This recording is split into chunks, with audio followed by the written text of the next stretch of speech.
This government meeting is brought to you by Eastworks and our local cable subscribers. It is just the 5 of us currently, but for now we'll get started. Sorry for the delay on my end, but it sounds like it bought Dave a little time. So yes, sorry, I was running around. Nope, that's quite all right. Yep. All right, let me get to my computer. All right. Welcome, everyone. Pursuant to Mayor LaChapelle's May 19th, 2021 mayor authorization in accordance with Massachusetts 940 CMR 29.10, this meeting of the Easthampton Board of Public Works will be conducted via remote participation. Michelle, could we get a roll call? Yep. Thomas Malsbury. Present. David Fagnan. Present. Steve Litwin. Present. All members are present. All right, I am going to make a motion to open the Board of Public Works meeting for March 2nd at 5:06 p.m. via remote participation.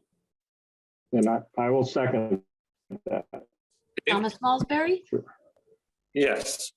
David Fagnan. Yes. Steve Litwin. Yes. All in favor, motion carries. All right, we have first item on our evening's agenda is public speak. I don't believe we have anyone in, sorry, just trying to look at the waiting room on my phone. Yes, nobody's here with us. Also for item number 2, mayor speak, we do not have the mayor joining us this evening. So we'll move on to item number 3, approval of the February 2nd, 2020 minutes from our last meeting. Was everyone able to review what Michelle sent out? Yes, I was. Yes. Any issues with them as received, or shall we make a motion to approve them? I was fine. Yeah. Yes. I will make a motion to approve the February 2nd minute meetings as provided by our clerk. Second. Thomas Malsbury. Yes. David Fagnan. Yes. Steve Litwin. Yes.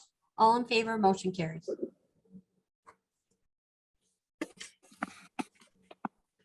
All right, moving on to item number 4. I believe Greg is going to provide the board with an update on the Union Street work plans and schedule. Great. Yep, so we're scheduled to advertise the bid. It's going into the Central Register on March 12th. So it's pretty much that we can't make any changes. Michelle and I, we had put that on the agenda because David asked some questions about parking last week, which we didn't want to get into without the agenda item on there. So if the board has any questions about parking, what was changed, or any specific items you want me to address, we can do that. But that's why that item was on there. Yeah, well, you sent the info, which was greatly appreciated, Greg. Yep. So there's nothing that can change. It was more of an informational thing from my point of view. So Yep. Yeah. I do have some more figures on the parking. If you want me to go into them, I can. Sure, I would like that. Yeah. So yeah, I think for the record, and anyone who wants to review this, it's good to have, and where plans can be viewed. You know, I'm sure they're on our municipal or city site. So yep. So we are losing about 50% of the parking that's currently on Union Street. We're going from 29 to 3 spaces on the west side of the street, which is the Rite Aid, Pizza House, that side. But most of the businesses there do have parking, either their own parking lots or parking behind their buildings. We're going from 36 to 28 spaces on the east side of Union Street. So there's multiple reasons for that. All of it was extensively discussed and vetted with business owners at meetings and field walks from 2019 through the summer of 21. So this was all, heavily discussed. 13% of the current parking spaces are at this point in time illegal. And if we were to restripe the road, we would have to eliminate them. That's for either they're too close to a crosswalk, or side street corners. The numbers for the illegal spaces are 5 on the east side and 3 on the west side. So we would lose a lot should we bring it into compliance with today's standards. We would lose several spaces. Just due to the location of driveways, there's more opportunity to have parking on the east side of the roadway. And also there was a desire from several businesses to strategically place mid-block crosswalks, which impacts parking spaces due to the required 20-foot parking offset. There's 5 mid-block crossings are proposed, including a crossing at the rail trail. The only way to have added additional parking would have been to narrow the sidewalks. Narrowing the sidewalks would have resulted in the city taking additional property from businesses. The property line currently goes down the middle of the sidewalk in most cases. It would have also required moving utility poles, impacted building signage and awnings, and significantly increased the cost of construction, which would have jeopardized our funding through the state. We're getting $3.8 million from Mass DOT to fund this project. So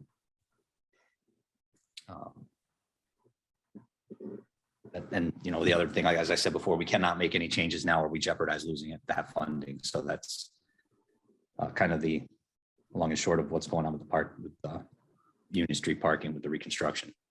Will the sidewalks be hampered in any way, particularly where the entranceway to those businesses are on that side, like you say, where Rite Aid is?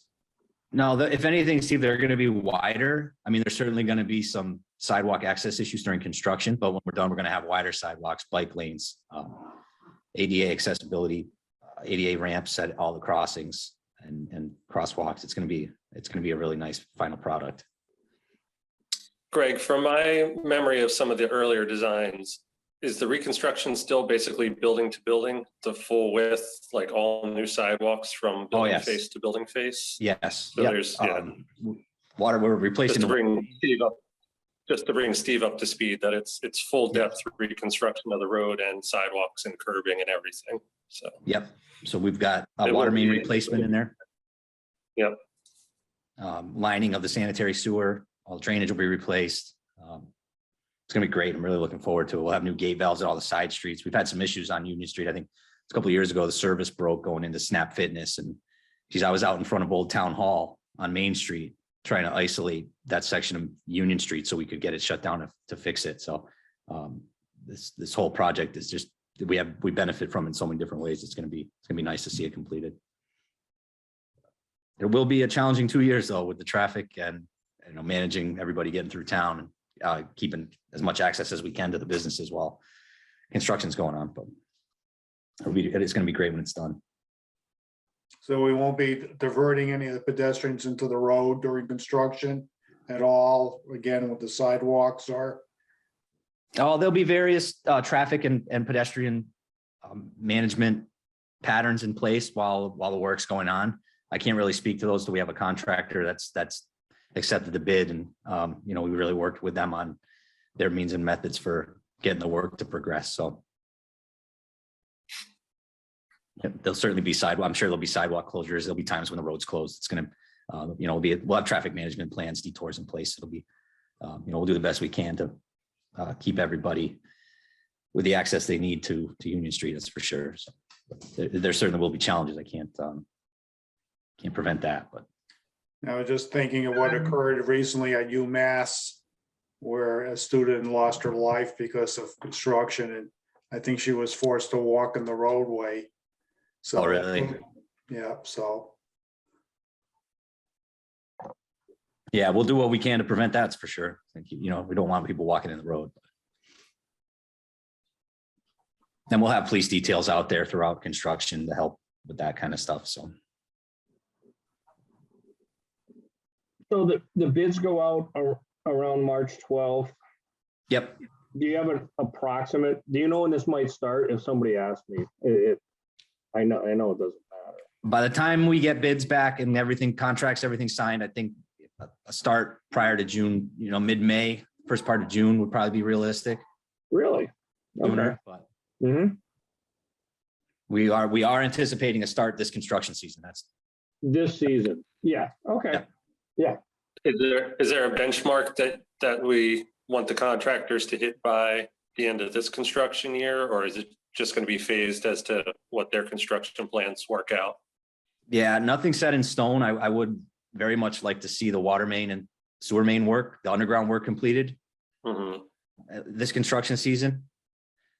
I think that's probably more than doable. And then, we'll probably have to make the road plowable and drivable for next winter with some temporary pavement, and then, Yeah, I think that was my only concern, that what phase of construction we'd be looking at for the next winter, just to have a serviceable road for the interim winter. Oh yeah, we will. Okay, Probably be better than the road that's out there now, to be honest with you. I can't argue with you on that one. Yeah, yeah. Mhm. I avoid that. Yeah. Greg, Hey, we're you- working on it. We are working. I know. That's why it's never come up. I know we're working on it. Yeah. I do Greg, go to if- Pete's house every now and then, so I have to go down. Greg, if you do start mid-May, do you expect the Memorial Day holiday to be an issue? An issue, no. I mean, for the most part, the first couple weeks will be, detour signs going up and kind of smaller work starting. I don't think you get even, I mean, it'd be a day of no work for the crews that are out there. For the most part, we would, and every night, I mean, there's going to be plates in the road, and every night the road will be, left passable. There may be nights where there's a lane closure or detour in place, but for the most part, it'll be passable 2 lanes throughout the project. Sounds good, Very much looking forward to it. especially the completion. Yeah, right. The work part, it's going to be it's going to be challenging, but it'll be nice when it's done. Oh yeah, I mean, I know it's not the same, but when I used to live in Northampton, I lived through the full reconstruction of Route 66 in my front yard for, Oh yeah, yeah, I Seemed like remember you that. Yeah, they redid all the contours and widened and yep. Yeah. 12-inch water main. Yeah, yeah, that's why I wanted a serviceable road for winter, because I think we didn't for one winter. We're yeah, riding in wood. Yeah, yeah. Oh, I remember it being dirt and what a mess it was. Yeah, Oh, it just turned to liquid mud. So, yeah. all right. Well, does anybody Yeah. else have any other questions on Union Street, or do we want to move forward? All set. I'm all set. All right. Thank you. Thanks, Now guys. Yeah. Thank you, Greg. So we've just kept on our agenda in case Ty and Bond had gotten us anything, but we haven't gotten anything to the board yet. But item number 5 is we're just having as a placeholder for continued discussion of the water, sewer, stormwater rate evaluation updates. Yep. Greg, do we have any updates from Ty and Bond? Are they still on their mid-March timeline to get the board some information to work with? Yeah, we met today. It took a little time to get the contract and everything in place for them to really dig into the work for us. But we had the kickoff meeting this afternoon. Was able to bring in pretty much all of the DPW and some of the city financial staff that's going to be involved in the whole process. And we discussed a few different options and methods. And Mike from Ty and Bond went over some of the process he wants to, how he would, envisions the process laying out. So next week, I'll be sitting down with our city engineering staff and the wastewater treatment plant superintendent and utility supervisor. We're going to really polish up where we're at with the IWRMP, what we have completed and what we anticipate really are big ticket items that we need to complete within the next 3 to 5 years, and get some solid budget numbers down for what we are looking forward to be able to collect, to get at least a few more of the, we've done several things on the IWRMP, but have not, like the big ticket, $500,000+ items have not been addressed. Those things that we could knock off with retained earnings without the city, taking on any debt. Those are the things that we've picked away at, and there's quite a few, but some of the bigger ticket items are the ones we'll really have planned out over the next few years, and how we want to fund those. And that'll include water, sewer, and drainage infrastructure, and whether, what we find for drainage work that we want to complete in the immediate future, how we want to fund that, whether it be through a, continue funding it on this sewer rate or through a creation of some type of stormwater utility. So, Understood. Great. I'm glad to hear you guys really dug into it and are getting them what they need. So yeah, it's great. Just being able to meet in person. Yeah. Well, just being able to meet in person and get everybody in the same room was is a nice thing to be able to do again. So that's going to really help get things moving along. Hopefully we can stay on that course. All right. Did Mike give you any indication? Will he have something for our next meeting, or are we looking for our early April meeting that we should expect something from them? Probably early April. Okay. We need to get him information so he can get moving, which I'm hoping to have for him by the middle end of next week. And then, Right.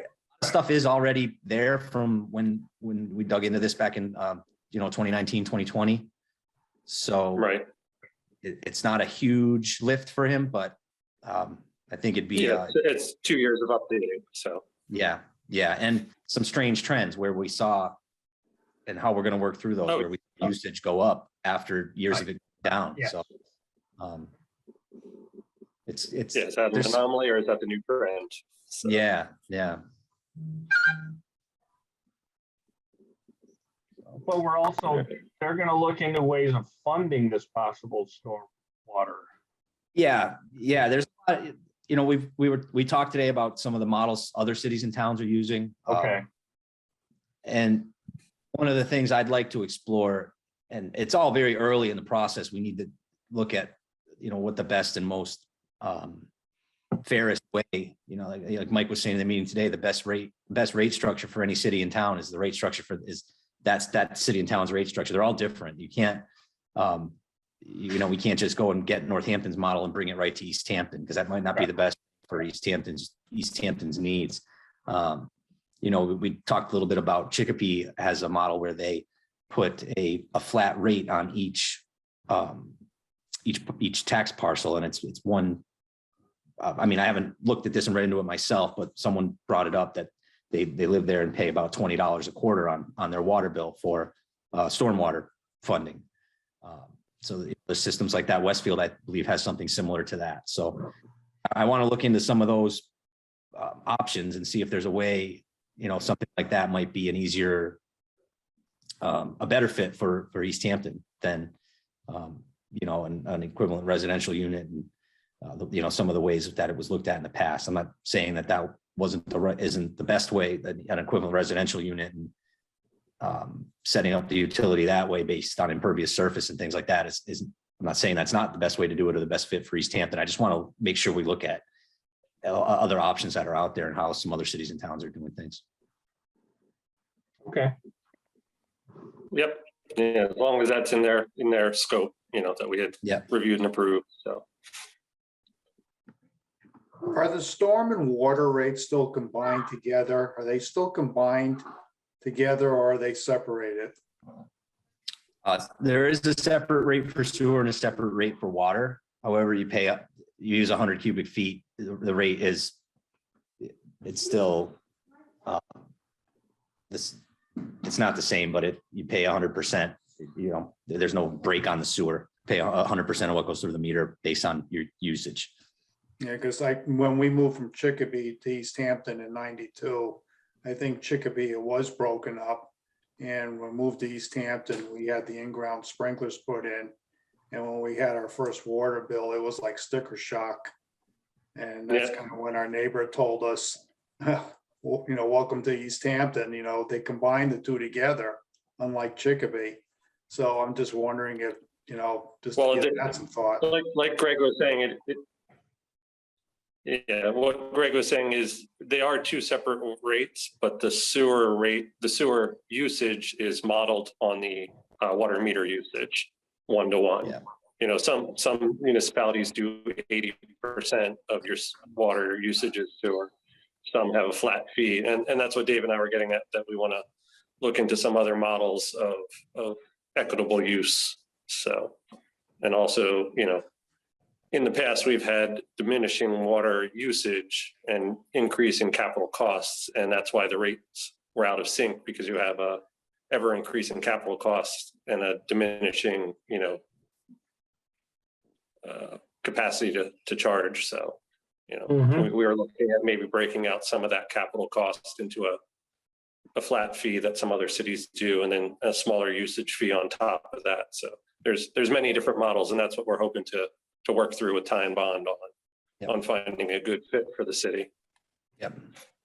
And another thing we're up against now is inflation. That's one of we're seeing costs. I priced out we need a new truck for the highway. I'll get into it in my director's report, but I priced out a dump truck to replace one that we have that's about 15 years old, back in 2019, and it was $78,000 fully outfitted, plow, dump body, all that. Fresh quote on that truck's $108,000. So, we're seeing, and we're seeing it with, I had to buy a coupling, fix a water main on Main Street. This was a while ago, but it was a $450, $500 coupling generally, and I think it was $720. So that's some of what we're up, a big part of what we're going to be up against in the next couple of years, I think, too. Things are just costing a lot more than they used to. Yep. Oh yeah. Yep. I'm sure you're seeing it, Dave. Yeah. Yeah. Yeah. Oh yeah. Yeah, I was a little shocked, Dave, when I went to buy some poplar the other day. Yeah. I can see that. Those are the most expensive extension jams I've ever put in my house. Try to build a new house today. Oh, man. I can't imagine. Yeah, I know. Anyway, do we have any more? So, yeah.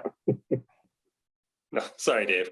No, Just, that's any more specific discussion on this, or do we want to save it till we have some documents in front of us from Ty and Bond and the departments? I think I'm good at this point, and thank you again, Greg, myself. Yep. Yeah, thank you, Greg. I'm all set. All right, I think that's a good point to roll right into some of the things Greg was discussing in his director's report. Yep. So just briefly, with the storm last week, I didn't have any major issues to report. A couple of little problems, but the guys did a great job. It was about an 8-inch storm, probably the biggest one we've had this year. And it's good to see them get through without much trouble. So we've had, I think I told you guys before, we were dealing with some communication and SCADA system issues at the water department between the Lowhead pump station and the Pines Well, everything on Hendrick Street. We were able to get most of that resolved for the time being by we had to replace all the fiber optic cables original to 1996 between the Lowhead pump station and Pines Well and all the control room at the station. So we do have things up and running there. Communication wise for the meantime, it's been quite a headache for guys at the water department the last couple of months with the communications going in and out and having to run things manual that have been automated for years. So good to see that coming back together. I am working with Carl at the wastewater treatment plant, and spoke with the mayor earlier this week about putting some appropriations forward to get projects moving along down there. We're going to be contracting with Woodard and Curran to assist us with some compliance with new national pollution discharge elimination regulations that are coming out and requirements that's putting on us. There's some new requirements for public notification if we have a sanitary sewer overflow or other problems at the wastewater plant. So, and deadlines that we need to meet for compliance with those as early as July. So we're going to be working with Woodard and Curran on that. They're also going to be helping us out with taking some of the items in the IWRMP from the concept level that they're at in the integrated water from the concept level that they're at in the integrated water resource plan to more of a design level. Those issues include some fire code updates at the wastewater plant in regards to storing sodium hypochlorite for when we have to do disinfection of the effluent, and a structural evaluation of our headworks building. We were having some issues with the ceiling, the roof supports are showing some pretty significant rust, and it's a very corrosive environment, being that the raw sewage is just exposed in there. And they're going to give us an assessment on where they feel as though the building's at and the best way to move forward with dealing with that corrosion and some rot around the skylights and the ceiling.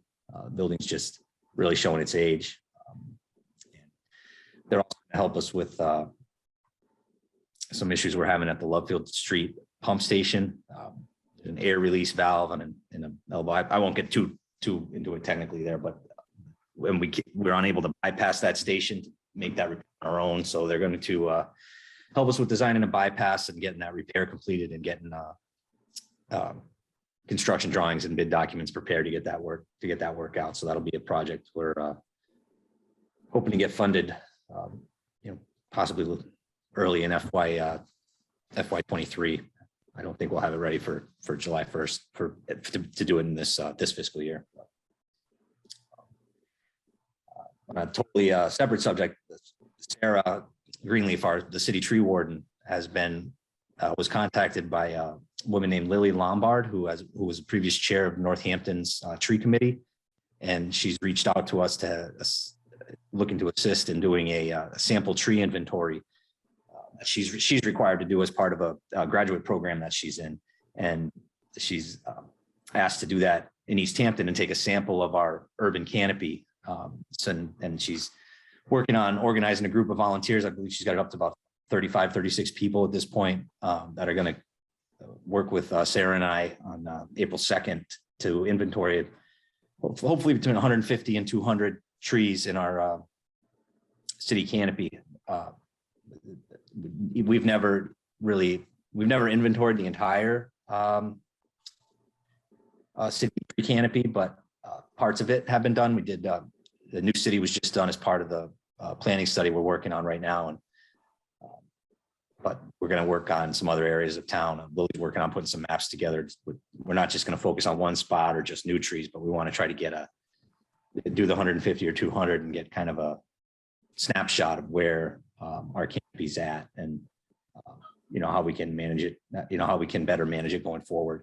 So it's a great step towards just really starting an urban forestry management program. We haven't really had one in the past. Our entire tree warden budget for the year is just over $25,000, and it's very, very reactionary. Where a tree is determined a hazard, we basically go deal with the hazard. There's not much proactive work that we do at all. And even Sarah's position is very, very, very part-time. So, but she's a great tree warden, great asset for our department. And it's going to, having her and with Lily volunteering her efforts and really, rallying some people, hopefully we'll be able to, work towards having a better program. If anybody's interested in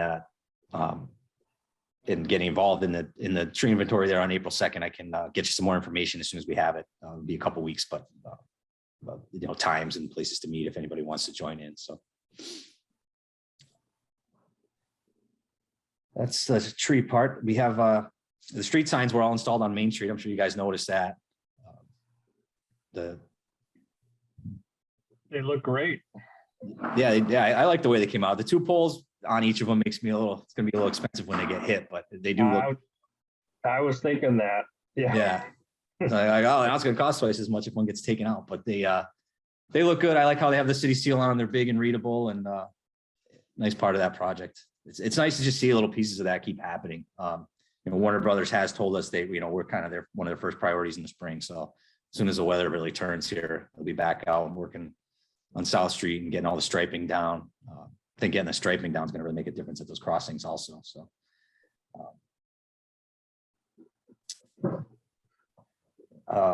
let's see. One more. So on back to the street light. I know there was a member of the public here at our last meeting about the street light issues. I did hear from the vendor earlier this week. the deflector shields and the pole top units that they haven't started on yet. Neighborhoods like Deerfield Drive, where it's just a post with the light on the top. Those parts are scheduled to be delivered this week, and they've told me they're going to be back here as soon as possible. So I'm hoping they'll have a crew here as early as next week to start with the deflector shields and, keep that work moving forward. So, and then we're going to take a good look at when their work is completed and they've installed the shields where they're supposed to, where we've received complaints. It's still right when it takes on the savings. If we have it left in the budget from the electricity savings from this year and repairs we haven't done, and if there's areas where the lights really are too intense for, like if it's a dead end street and we can put something that's not as bright in there to make it more comfortable for the residents in the area, then we're going to look to do that. So really looking forward to getting those, getting the parts here and getting that project done. So. Great. Can I ask one question regarding the streetlights? Sure. I know one of the issues that the member of the public brought up was not being able to see the sky and stars as much. Are the lights being put in dark sky certified? I know that's generally a requirement currently. I would have to look that up. I don't have the stuff with me right here. But I can look and get back to you. Okay. Yeah, that would be a concern of mine as well. I know just from work my company has done in Northampton, they were very specific when we were replacing some lighting that it was dark sky certified. So. Okay. Yeah, I mean, they only shine down. I think. Yeah, and I think that's what a lot of people don't quite understand is they're focused more down where there is less light leakage. So, Yeah, and I think with the.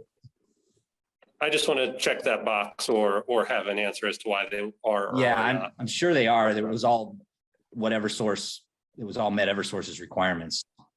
Yep, which I think that is one of them currently. So. But yeah, if we could get some specs on the light, I would just be interested in myself to. So I'm better versed in it when discussion comes up again. I think a lot of the problem we're seeing is that the poles that they're getting mounted on, or the arm that comes off the pole, is just tilted a little one way or the other. And if it's tilted up, it really lets the light. That couple degrees really makes makes a big difference. Yeah. So. Yeah, it really increases the envelope of projection there. So. Yeah, and they're bright lights. I mean, and there may be spots in town where there's a better solution, and I don't want anyone in town to think that they're stuck with what we put there. If we can make it better, we're going to do everything we can to do that. So it's just okay. Yep. Just I had meant to ask that earlier, and when you brought it up, it brought it back to my attention. So yep. All right. Finally, the last thing, Cherry Street, the construction, the MVP work, the green infrastructure work, the water and sewer main replacement, that is scheduled for bid advertisement on March 16th.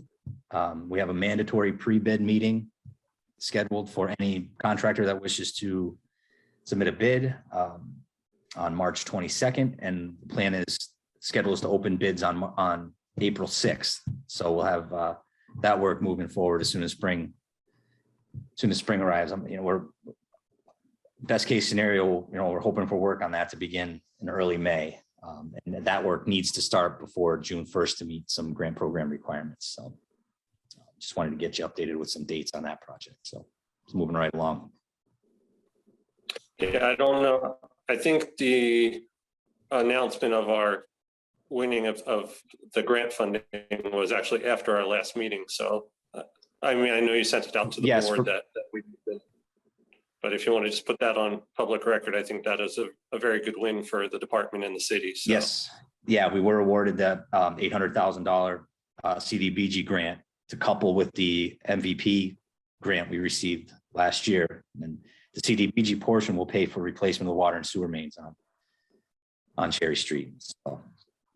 So it was an excellent, I mean, it was an absolutely excellent thing for city and for our enterprise fund as a whole. It's just going to be great to get that get that sewer main replaced. I've spent, like our guys and myself included, have spent some cold nights on Cherry Street trying to keep the sewer operating over there. So it's going to be very nice to have it all brand new structures, everything. So.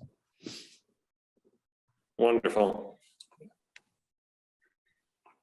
And that's basically all I have for you guys tonight. Sorry, it was kind of a long report, but there's a lot of stuff going on. No, that's good. no, that's what we want.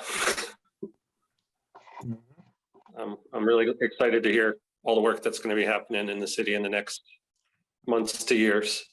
Yeah. It's just All right. coming in. That's really the Any driver. additional questions for Greg? Sorry, Greg. Go ahead. Not from me. Nope. Not today. All right. Call me anytime, Dave. I'm all set. All right. Steve, are you satisfied with this evening's meeting? Any outstanding issues for you? No outstanding issues, just for Greg. I'm not telling you how to do your job, but all I could just say is use your supervisors. When working with your team, don't have it all on your shoulders. Work with your supervisors. If there's any outstanding recommendations, they could perhaps tell you what's been done, what has to be done, and perhaps what needs to be done. They could prioritize that and what they feel is the most important to the least important. So this way, it's just not all on your shoulders.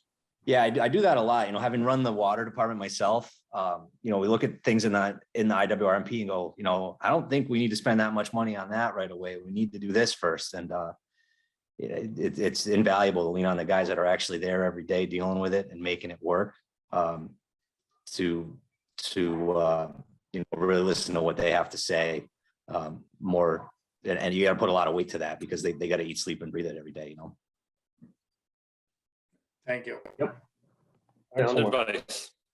Mhm. All right. If we have no further discussion, our next meeting is scheduled for March April 16th. We don't have one for the mid-month? No, this is mid-month, isn't it? Oh, no, No, April this is the 16th, second. March 16th, right, sorry. I was was just writing that down. That's why I was thinking today was the day. Yes, the 16th, yes, March Okay. 16th is the next meeting. If we have anything, we'll schedule it. If not, we'll wait till early April for Ty and Bond's info, but we will post the agenda and be in contact either way. So I will make a motion to adjourn this evening's meeting. I'll second that. Thomas Salisbury, Yes. David Fagnan, Yes. Steve Litwin, Yes. all in favor, motion carries. All right. Thank you all for your time. Have a good Good night, evening. everybody. Thank you, everyone. Thank you. Have a good night. This government meeting is brought to you by Eastworks and our local cable subscribers.